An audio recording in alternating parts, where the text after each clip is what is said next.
சைகை அப்படின்னா நம்ம வார்த்தையால பேசாம உடல் அசைவுகளை வச்சு நம்ம ஒரு விஷயத்த கன்வே பண்றது. ஓகேவா? சோ அதை தான் நம்ம சைகை அப்படின்னு சொல்லுவோம். இதை இங்கிலீஷ்ல கெஸ்டர் அப்படின்னு சொல்லணும்.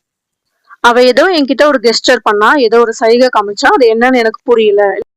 இல்ல அவங்க ரெண்டு பேரும் ஏதோ கெஸ்டர்லயே பேசிக்கிட்டாங்க, சைகையிலேயே பேசிக்கிட்டாங்க. சோ அந்த சைகை அப்படின்றத இங்கிலீஷ்ல கெஸ்டர் அப்படின்னு சொல்லணும். செயற்கை உறுப்பு அப்படின்னு சொல்லுவோம். சோ நம்ம கிட்ட இருக்கிற ஏதோ ஒரு உறுப்பை நம்ம இழந்துட்டோம் அப்படின்னா அதை வந்து நம்ம செயற்கையா பொருத்திப்போம். லைக் கை, காலு அந்த மாதிரிலாம் வந்து நம்ம செயற்கை உறுப்பு வச்சுப்போம் இல்லையா? அந்த செயற்கை உறுப்பை தான் வந்து ப்ராஸ்தட்டிக் அப்படின்னு சொல்லுவோம். இப்ப கால் அப்படின்னா வந்து ப்ராஸ்தட்டிக் லெக் அப்படின்னு சொல்லுவோம். இல்ல கை அப்படின்னு சொல்லும் போது ப்ராஸ்தட்டிக் ஹேண்ட் அப்படின்னு சொல்லணும். இப்போ சில பேர் வந்து பிறவியிலேயே வந்து கை, கால் அதெல்லாம் இல்லாமையே பிறந்திருப்பாங்க. சோ அவங்களுக்கெல்லாம் வந்து சில பேர் ஆர்டிபிஷியலா அந்த கை, கால் எல்லாம் வச்சுப்பாங்க இல்லையா?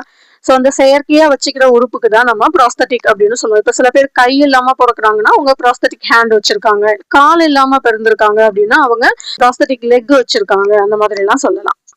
தெளிவாக பேசுறது இல்லைன்னா அவங்களோட உச்சரிப்பு ரொம்ப கிளியரா இருக்கு அப்படின்னு சொல்லுவோம். ஸோ அந்த தெளிவாக பேசுறது, அவங்க ப்ரொனன்சியேஷன் வந்து ரொம்ப கிளியரா இருக்கு, ரொம்ப கிளியர் கட்டா பேசுறாங்க அப்படின்லாம் சொல்லுவாங்க இல்லையா?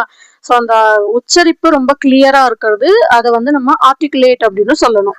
இப்போ ஒருத்தவங்க பேசுறாங்க அப்படின்னும் போது அவங்க பேசும்போது ரொம்ப தெளிவா பேசினாங்க, அவங்களோட உச்சரிப்பு அவ்வளோ கிளியரா இருந்தது அப்படின்றத ரொம்ப அவங்க ஆர்டிகுலேட்டா பேசினாங்க. இல்ல அவங்க பேசும்போது அவங்க ஆர்டிகுலேஷன்லயே நல்லா தெரியுது, அவங்க பேசுறதுலயே அவங்க ரொம்ப தெளிவா பேசுறாங்கன்னு தெரியுது. நெக்ஸ்ட் ஏதோ ஒரு லிக்விடாவோ இல்ல சாலிடாவோ ஏதோ ஒரு திங் இருக்கு, ஏதோ ஒரு ஸ்டஃப் இல்ல ஏதோ ஒரு ஆப்ஜெக்ட் இருக்கு அப்படின்னா அதுக்கு பேரு நமக்கு இன்னும் தெரியல. ஓகேவா? சோ அதை எப்படி நம்ம கன்வே பண்ணுவோம், அது இப்படி இருக்குன்றதை எப்படி சொல்லுவோம், அதை வந்து சப்ஸ்டன்ஸ் அப்படின்னு சொல்லலாம். சோ அந்த இடத்துல ஏதோ ஒரு சப்ஸ்டன்ஸ் இருந்தது, அது மேல ஏதோ ஒரு சப்ஸ்டன்ஸ் ஒட்டிட்டு இருந்தது, அது என்னன்னு தெரியல, அது ஏதோ ஒரு பொருள் பட் அதுக்கு என்னன்னு தெரியலன்றத நம்ம அந்த பொருளை பத்தி சொல்லும் போது சப்ஸ்டன்ஸ் அப்படின்னு சொல்லலாம். ஒட்டுண்ணி அப்படின்னு சொல்லுவோம் இல்லையா? சோ அதை வந்து பாரசைட் அப்படின்னு சொல்லணும். ஒட்டுண்ணி அப்படின்னா வந்து ஒரு உயிரினம் மேல ஒட்டி வாழ இன்னொரு உயிர், அததான் வந்து நம்ம ஒட்டுண்ணி அப்படின்னு சொல்லுவோம். இப்போ நம்ம ஒரு வெஜிடபிள்ஸ் இல்ல ஃப்ரூட்ஸ் ஏதாவது நம்ம வாஷ் பண்ணாம அப்படியே சாப்பிடறோம்னு வச்சுக்கோங்களேன், அது மேல வந்து குட்டி குட்டியா ஏதாவது ஒரு ஒட்டுண்ணிகள் இருக்கலாம். ஓகேவா? இது அனிமல்ஸ் கூட சொல்லலாம். அனிமல்ஸ் மேல எல்லாம் வந்து ஒட்டி வாழ சில ஒட்டுண்ணிகள் இருக்கும்.